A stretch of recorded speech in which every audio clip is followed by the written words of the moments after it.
അങ്ങനെ SDP പിന്തുണ വേണ്ടെന്ന് പ്രതിപക്ഷ നേതാവും കോൺഗ്രസും പ്രഖ്യാപിച്ചിരിക്കുകയാണ്. കഴിഞ്ഞ ദിവസം സുപ്രഭാതം SDP പിന്തുണ സ്വീകരിച്ചാൽ UDFനെ അത് സാരമായി ബാധിക്കുമെന്ന സൂചനകൾ നൽകുന്ന വീഡിയോ തയ്യാറാക്കിയിരുന്നു. ആ വീഡിയോക്ക് താഴെ വന്ന കമൻറ്റുകളെല്ലാം സുപ്രഭാതത്തെയും വ്യക്തിപരമായി ഈ വിനീതനെയും തെറിവിളിച്ചും ആക്ഷേപിച്ചും കൊണ്ടുള്ള കമൻറ്റുകളായിരുന്നു. ഇനിതാ സുപ്രഭാതം എന്തായിരുന്നുവോ അന്ന് പറഞ്ഞത് അത് തന്നെ കോൺഗ്രസും പറഞ്ഞിരിക്കുന്നു. ആ വീഡിയോയിൽ ഞങ്ങൾ പറഞ്ഞതിൻ്റെ സാരം ഇത്രമാത്രമാണ്: SDPI എന്ന രാഷ്ട്രീയ പാർട്ടിക്ക് കേരളത്തിലെ സെക്യുലർ സമൂഹത്തിനിടയിൽ അത്ര നല്ല ട്രാക്ക് റെക്കോർഡല്ല ഉള്ളത്. അതൊരു സത്യമാണ്. അതുകൊണ്ട് തന്നെ അവരുടെ പിന്തുണ സ്വീകരിച്ചാൽ സെക്യുലർ സമൂഹം UDFനെ കൈവിടുമെന്നായിരുന്നു നമ്മൾ പറഞ്ഞത്. ആ യാഥാർത്ഥ്യം മനസ്സിലാക്കിക്കൊണ്ട് തന്നെയായിരിക്കുമല്ലോ SDPI പിന്തുണ വേണ്ട എന്ന് പ്രതിപക്ഷ നേതാവ് VD സതീശനും KPCC ആക്ടിംഗ് പ്രസിഡന്റ് MM ഹസനും പ്രസ്താവന ഇറക്കിയിട്ടുണ്ടാവുക. അവരുടെ വാർത്താ സമ്മേളനത്തിൽ വളരെ വ്യക്തമായിട്ട് അവർ പറഞ്ഞു കഴിഞ്ഞു. തിരഞ്ഞെടുപ്പിൽ രാഷ്ട്രീയ പാർട്ടികളിൽ പലരും SDPI പിന്തുണ കൊടുക്കുകയും വാങ്ങുകയും ഒക്കെ ചെയ്യാറൊക്കെയുള്ളതൊരു യാഥാർത്ഥ്യമാണ്. അത് പക്ഷേ പരസ്യമായിരുന്നില്ല, അത് രഹസ്യമായിരുന്നു. അക്കാര്യം SDPI പോലും പരസ്യമാക്കാറുമില്ലായിരുന്നു ഇത്രയും കാലത്ത്. പക്ഷേ ഇത്തവണ SDPI സ്വന്തം സ്ഥാനാർത്ഥികളെ നിർത്തില്ലെന്ന് പ്രഖ്യാപിക്കുകയാണ് ഉണ്ടായത്. അതേസമയം തങ്ങൾ ആർക്കാണ് വോട്ട് ചെയ്യുക എന്നത് പരസ്യമായി തന്നെ അവർ പ്രഖ്യാപിക്കുകയും ചെയ്തു.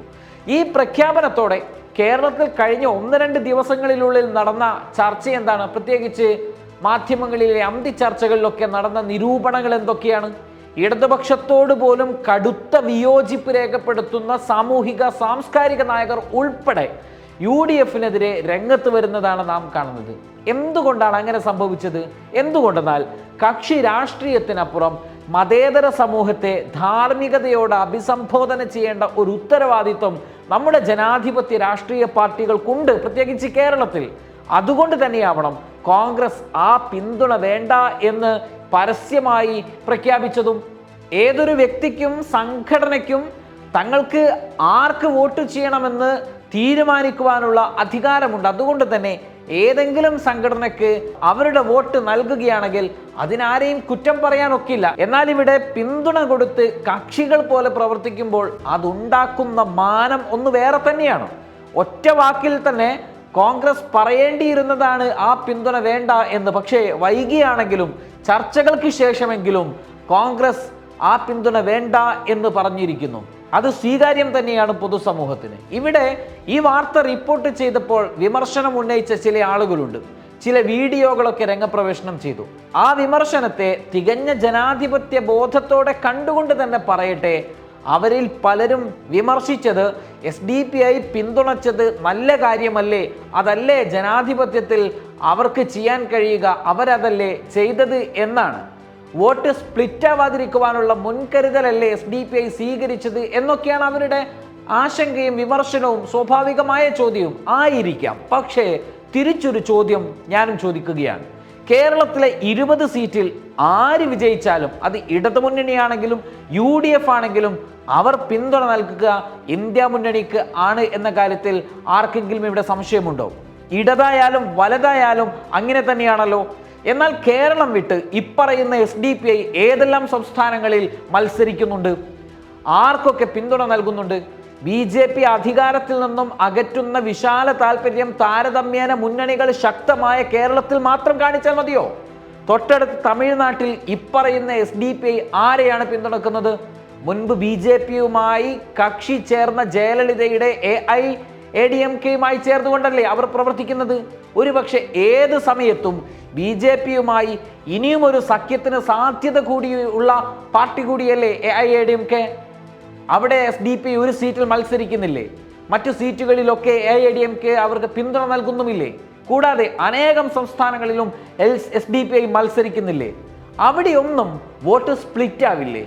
വസ്തുത ഇതാണെന്നിരിക്കെ ഇവിടെ വിശാല രാജ്യ താല്പര്യം എന്ന പേരിൽ അവരെ അഭിനന്ദിക്കുകയാണ് വേണ്ടതെന്നാണ് വിമർശകർ വിമർശനമായിട്ട് നമ്മളോട് പറഞ്ഞത്. ഇനി വിമർശകർ തന്നെ പറയൂ, അവരെ അഭിനന്ദിക്കണോ അതോ അപലപിക്കണമോ എന്ന്.